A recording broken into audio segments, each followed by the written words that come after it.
What is up, you guys? It is your boy, Phoenix Renton here, and welcome to today's video. In today's video, we are going to be talking about what this channel seems to be its favorite NFL team, which is the Jacksonville Jaguars. The reason why I say that is because this is the most performed well video, which I think is quite funny. But before we get into today's video, like and subscribe. We are on the road to getting to 700 subscribers. But anyways, enough said. Let's get into today's video. And the well, actually, there's a couple other things I want to talk about before we get in the video as well. I have a playlist of all the NFL teams in the NFL, and if your team isn't there yet, it's probably because I haven't made that video yet. And also, comment down below, what is an NFL team you guys would like to see me do? I am very curious because I have literally, again, just doing randomizers of teams. So, actually, it reminds me of something. I missed something real quick. But anyways, enough said. Let's get into the video. And, I mean, I'm going to say this honestly, and I'm probably going to have it as the title. This is the most overrated team in football. I don't care what people say. And you want to know why? It's because they're off-season. You want to know why? Because their off-season is, in my opinion, the worst off-season that any team had in this by far. And they had the worst draft. They had the worst free agency. Like, let's see here. Who did they add in free agency? Let's see here. They added freaking Amir Abdullah, Dane Jackson, Tyreek Colin, Chris Rogers Jr., Rook Rororo, and that's it. You know who they lost? Damian Brown, Travis Etienne, Devin Lloyd, Andrew Wingard, Greg Newsome, Tim Patrick. Like, they actually lost players that are good. And you know what they did? They didn't need to add. That's what they did. Wow, they also went and just drafted like they were freaking dummies. Like, their first pick, if I was not mistaken, was an interior defensive lineman. Or, well, one of their picks was an interior defensive lineman. Maybe it was an edge rusher, actually. I don't remember. Was it an edge rusher? I don't remember. But, like, you get the point. The point is that the fact that you used picks that you should have not, and you should have addressed, like, I don't know, linebacker, running back even, I think is a problem. And, I mean, let's just look at this depth chart. I think this is, again, one of the most overrated teams in the division, and I don't think it's close. Like, the fact that I think the Colts can probably get a win in there potentially is pretty insane to me. That being absolutely at home against, like, on the road for Jacksonville against Indianapolis. And I think Houston probably has a wide better roster because at least they have a good defense with tons of good talent. Well, this defense kind of just relies on Josh Allen, Trayvon Walker, and who's Fleeing Lucan, and Travis Hunter, who missed half the year, by the way, on defense. You know, I just can't seem to really trust this team. And their offense literally is doom or die with Trevor Lawrence. One, because Nick Mullins is your backup, which isn't bad but not great either. And two, is your running back situation. You have Bajal Tootin and Chris Rogerson Jr. Who is this guy? Can someone explain to me what he's done in his career? Because I don't know. You know what? In fact, let's look at his stats. Last year's stats, he had 112 carries and 500 yards and 6 touchdowns. That is what he did during 2025. The entirety of the year.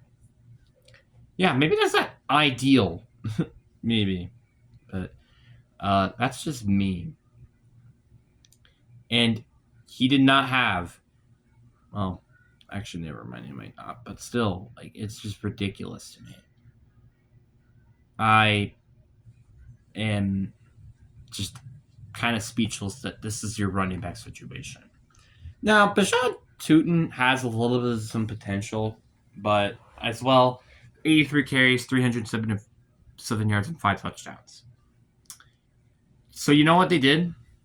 You know how much the yards they have combined? 807 yards. They don't even have 1,000 yards combined. That is quite concerning. And I just can't really seem to trust this running back room. I mean, obviously, I admit Chris Rogerson Jr.'s average per carry being 4.5 is pretty good, because that's like each 2 carries you're getting like 9 yards, and it means you could just QB sneak to a first. So that's pretty good. But just again, it's just not great. You don't have proven talent there. Let's also talk about your wide receiving room. Brian Thomas Jr., Jacoby Myers, and Peter Washington. Brian Thomas did have a down year. Jacoby Myers had a breakout season, which whether or not he's going to have it in a breakout season, I extremely doubt. Then you have Parker Washington. We actually kind of have a little bit of a breakout season, I feel like. 58 receptions, 847 yards, 5 touchdowns.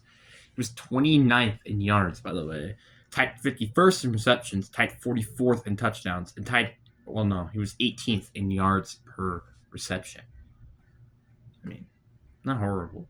Well, Jacoby Myers, during his breakout season, had 75 receptions, 835 yards, and 3 touchdowns. So Parker Washington was their leading receiver. I did not know that. He had the 31st in receiving yards, 26th tied in receptions, tied 79th in touchdowns, average 11.1 per reception. Oh, was it Brian Thomas maybe? I think Brian Thomas led this team. No, he didn't. 48 receptions, 707 yards, 2 touchdowns, average 14.7 per catch. But, like, you kind of see what I mean. Like, looking at their stats, they aren't great. And then you have Brenton Strange, who they actually went and got, like, a massive payday to, which I don't understand why. Like, granted, he did a decent job. Like, he did decent for a tight end at least, but I mean, for how much money he's getting paid, I'm just questionable. And their offensive line is complete garbage. Like, I cannot probably name you any of these offensive linemen if I even could. And Robert Haslam, Isla Cleveland, Cole Van Lander, Patrick Micaiah, and Anton Harrison are their starting offensive line. I do like the Emmanuel Pregnon pick, though, in round 3, I think it was. Yeah, round 3. I think this is a pretty good pick. But that was like the one good thing they did during the entirety of the offseason. Defense. As I said this once, and I'll say it again. If Travis Hunter, Bisan Hudakon, Josh Hines-Allen, and Trayvon Walker all get injured, this team is going to be terrible on defense. I don't really think there's really much to explain. I mean, I do like their edge room in Trayvon Walker and Josh Hines-Allen. That's a very good edge room. But, like, I don't really like that secondary. Like, Travis Hunter could be something good if he could stay healthy and actually play defense, because I don't even know if he is going to play defense. Also, their safety room in Antonio Johnson and Eric Murray is a big question mark. Like, what the frick is that? Like, this secondary is just a whole entirely concerning. This is probably by far one of the most overrated rosters, I think, in the league. If you look at me dead in the eyes and say, oh, this team could definitely win the division, when you have the Texans in it, I think you lost your dang mind. I'm going to be completely honest. Like, not going to lie, maybe Tennessee might have a better roster than this, potentially. I'm not kidding. But that's just personally. I just don't like that roster. And yet the fact this team has been questioning, like, this team is going to be guaranteed a playoff spot, is just diabolical to me. Simple as that, really. I don't really have much else to say except, what the frick am I looking at? But now, anyway, let's get into floors and ceilings for the Jacksonville Jaguars. And looking at their schedule, they have kind of a rough schedule, not going to lie. like up to like week 9, they go get some serious potential playoff contending teams. Then they get like a 3-week break with the Titans twice and then the Giants. And then they kind of have a pretty hard schedule then from here on out at the end. But let's talk about their floors. I do think they will beat Cleveland at home to start week 1. I think that's a very obvious one. Can I click it, please? All right, I have to reload. I do think they will beat Cleveland at home.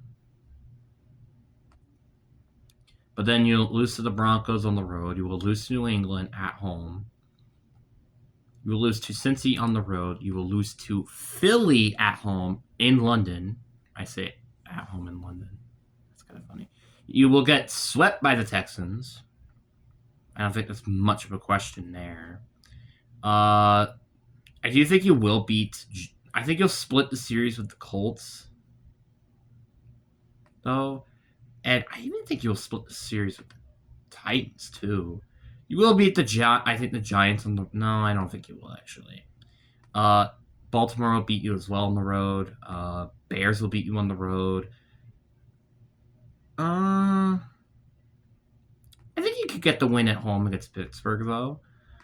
Then on the road against Dallas, you'll lose. I think you will also win against the Commanders, which puts their floor at 5-12.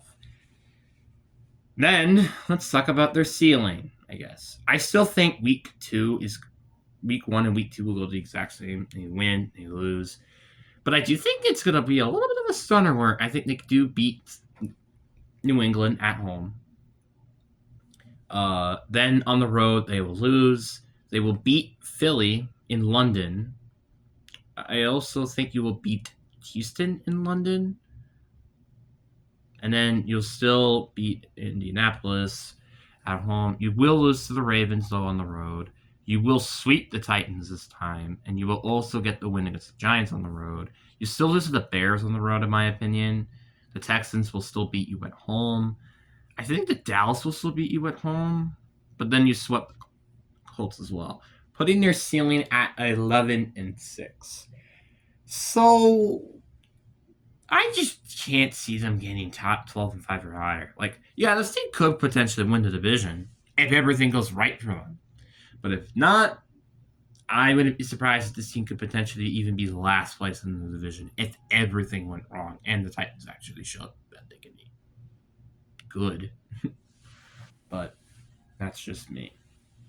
But anyways, guys, I really do hope you guys enjoy, and I hope you guys have a fantastic day of what is probably going to be the most overrated team in the roster. Peace.